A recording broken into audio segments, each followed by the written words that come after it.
ఒకసారి పరిచయం చేసుకుందాం అందరూ. ముందు నా పేరు చెప్తాను. నా పేరు రాజేష్. నా పేరు ఏం చదువుతున్నారో చెప్పండి. ఇప్పుడు ఏమ్మా? గణేష్. ఏ క్లాస్? ఓకే. జై శ్రీరామ్ సార్. నా పేరు బి హిందూ 8th క్లాస్ చదువుతున్నాను. జై శ్రీరామ్ సార్. నా పేరు అశోక్ 7th క్లాస్.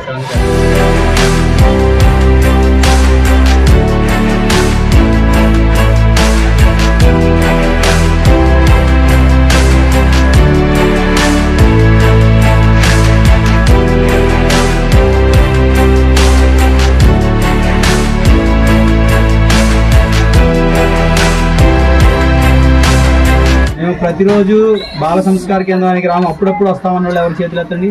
ఎవరైనా ఉన్నారా? ప్రతిరోజు రాము, అప్పుడప్పుడే వస్తామనే వాళ్ళు ఎవరైనా? అయితే ప్రతిరోజు వస్తారు అందరూ. మరి గురువు గారు బాగా చెప్తున్నారా? మరి ఇప్పుడు మీ గురువు గారు మీకు బాగా నేర్పిస్తున్నారు కదా. నేను కొన్ని ప్రశ్నలు అడుగుతాను, చక్కగా చెప్పాలి. మీరు చెప్పకపోతే మరి గురువు గారు పరువు సమస్య. అది క్రోధాద్భవతి ఎవరు చెప్తారు? క్రోధాద్భవతి భావంతో సహా చెప్పాలి.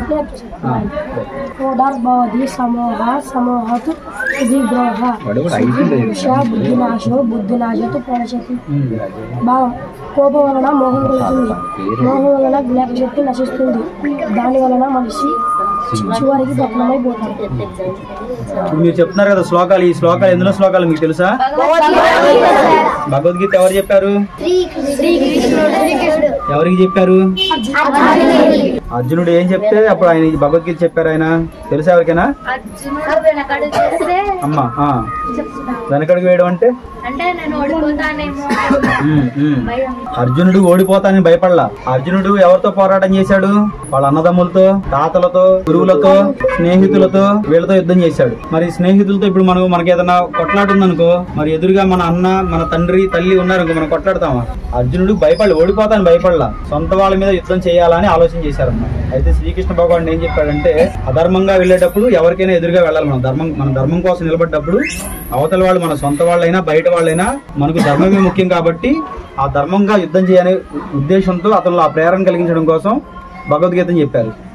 సరే, జయ జయ జయ హే భారతి ఎవరెవరికి వచ్చు? ఒక నలుగురు వచ్చి పాడాలి. జయ జయ జయ హే భారతి జగమంత కోరుని సంస్కృతి. జయ జయ జయ హే భారతి జగమంత కోరుని సంస్కృతి. పోయిన నెలలో జీవిత చరిత్రలు చెప్పారు కదా గురుగారు. ఎవరెవరి గురించి చెప్పారు అమ్మా?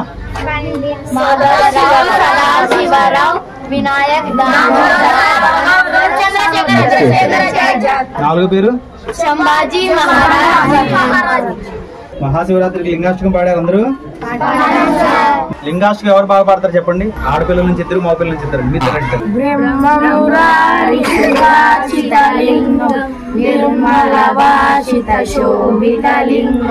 జన్మజ దుఃఖ వినాశకలింగం తత్ప్రణమామి సదా శివలింగం.